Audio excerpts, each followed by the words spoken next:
নমস্কার, সকলকে স্বাগত জানাই টারাটেকি পরিবারে। আশা করি সকলেই খুব ভালো আছেন। আজকে কোনো ব্লগ ভিডিও নিয়ে আসেনি, গতকালও কোনো ভিডিও শেয়ার করতে পারিনি। আসলে শেয়ার করার মতো মন মানসিকতা কিছুই নেই, ভালো লাগছে না। চারপাশের যা পরিস্থিতি তাতে কিছু ভালো লাগছে না। টিভি খুলি, ফোন খুলি, যাই খুলি চারিদিকে সেই একই ঘটনা, আরজি করের ঘটনা। আরজি করের ঘটনা কিন্তু একটি ঘটনা নয়, কত আরজি করের ঘটনা প্রতিনিয়তই হয়ে চলেছে। কি মেয়ে কি ছেলে, কেউই কিন্তু এই অত্যাচার থেকে বর্তমান যুগে মুক্তি পাচ্ছেন না। আমি যদি বলি আমি কন্যা সন্তানের মা, কিন্তু অনেক পুত্র সন্তান রয়েছে, তারাও একই সমস্যায় ভুক্তভোগী। আজকে ইউটিউব খুলে দেখলাম কিন্নর সম্প্রদায় লাইনে মিছিলে বেরিয়েছেন। তাদের মধ্যে কতজন বলছেন আমরা 3-4বার আমাদের রেপ হয়েছে, কোনো প্রতিকার নাই। এই সমস্ত দেখতে দেখতে না বিরক্ত লাগছে। বিরক্ত কেন লাগছে বলুন তো? বিরক্তিটা নিজেদের উপরেই লাগছে। একবার একটু ভালো করে ভেবে দেখুন তো, এই সমগ্র সমস্যার বা সমগ্র যে পরিস্থিতি তৈরি হয়েছে তার জন্য আমরা কি দায়ী নই? আমরা প্রত্যেকটা মানুষই কি দায়ী নই? দেখুন, আমরা যখন কাউকে দেখে ভয় পাব, সে কিন্তু বেশি করে ভয় দেখানোর সুযোগ পাবে। যখন আমরা কাউকে বেশি করে সম্মান দেব, সে বেশি করে সম্মান পাওয়ার সুযোগ পাবে, বা বলতে পারেন সম্মান পাওয়ার চেষ্টা করবে। ঠিক একই রকমভাবে এই যে অত্যাচারগুলো হয়ে চলেছে প্রতিনিয়ত, আমরা অত্যাচারগুলোকে মুখ বন্ধ করে সহ্য করছি, তাই আমাদের সঙ্গে অত্যাচার হওয়ার প্রবণতাটা বেড়ে যাচ্ছে। এই আমাদের মধ্যে, এই আমাদের শব্দটার মধ্যে নারী পুরুষ পৃথক নয়, কিন্তু আমাদের শব্দটা নারী পুরুষ নির্বিশেষে। একবার ভেবে দেখুন তো, একটা মানুষ আর একটা মানুষকে কষ্ট দিয়ে আনন্দ পাচ্ছে, একটা মানুষ আর একটা মানুষকে অত্যাচারে কষ্ট পেতে দেখে আনন্দ পাচ্ছে, একটা মানুষ আর একটা মানুষকে আঁচড়ে খেয়ে আনন্দ পাচ্ছে। এটা একটা মানসিক সমস্যা। এই সমস্যাটা কিন্তু একদিন দুদিনে হয় না, এই সমস্যার সৃষ্টি একদিন দুদিনে হতে পারে না। আমি একবারও বলছি না যে আমাদের সরকারের কোনো দায় নেই। সরকার বলতে যে কোনো সরকার, আমি কিন্তু কোনো পার্টির পক্ষ হয়ে বলছি না, পক্ষেও বলছি না, বিপক্ষেও বলছি না। আমি নির্বিশেষে বলছি, বর্তমানে যে পার্টি রয়েছেন সেটা না হয়ে যদি অন্য পার্টি থাকতো আর এই সমস্যাটা হতো, ব্যাপারটা কিন্তু ঘুরে ফিরে তাই আসতো। একবার ভেবে দেখুন তো, আমি বলছি না যে পার্টির কোনো দোষ নেই। এই যে মানুষগুলো যারা অত্যাচার করে, আপনারা একটু ব্যাকগ্রাউন্ডে খোঁজ নিয়ে দেখবেন যে সমস্ত মানুষরা এইরকম আচরণ করে থাকে, তারা ছোট থেকে এইভাবে অত্যাচার করে করে করে করে অভ্যস্ত।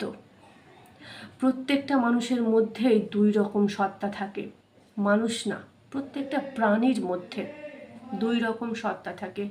কুকুর, বিড়াল, গরু, ছাগল, বাঘ, সিংহ, মানুষ, প্রত্যেকটা প্রাণীর মধ্যে 2 রকম সত্তা থাকে। একটা হচ্ছে ভালোবাসার সত্তা, একটা হচ্ছে ঘৃণার সত্তা বা হিংস্রতার সত্তা। এবার পরিবেশ পরিস্থিতি দুটো সত্তার মধ্যে একটা সত্তাকে ইন্ধন দেয়, ইন্ধন, জল, আলো, বাতাস এ সমস্ত দিয়ে যে কোনো একটা সত্তাকে জাগরিত করে তোলে। এই সমস্যাগুলো কিন্তু একদিনে সৃষ্টি হয় না, ছোট থেকে বাড়তে বাড়তে বাড়তে বাড়তে এই রকম আকার ধারণ করে। সভ্য সমাজের সংস্পর্শে এসে সেই আচরণগুলোর উপর একটা প্রলেপ পড়ে যায়, কিন্তু সেটা নির্মূল হয় না। তাই আমার মনে হয় এই আরজি করের যে ঘটনাটা ঘটেছে তার জন্য একটা দুটো নয়, একাধিক সম্প্রদায় জড়িত, যে সরাসরি অপরাধ করেছে যে বা যারা, তারা একটা সম্প্রদায় বা একটা দল, যারা এই অন্যায় অত্যাচারকে সহ্য করছে, মানে সহ্য না, সাপোর্ট করছে, সমর্থন করছে এবং এই অন্যায়টাকে ন্যায় প্রমাণ করার চেষ্টা করছে, তারা একটা সম্প্রদায় বা দল। এবং যারা এই প্রথম সম্প্রদায়টাকে সৃষ্টি করছে তারা একটা সম্প্রদায়। এই প্রথম সম্প্রদায়টাকে যারা সৃষ্টি করছে তারা কিন্তু আমি আপনার মতোই মানুষ। আজকে আমার দুটো সন্তান রয়েছে, আমি কিন্তু তাদের মধ্যেই দেখতে পাবো তাদের আচরণ কেমন, প্রবৃত্তি কেমন।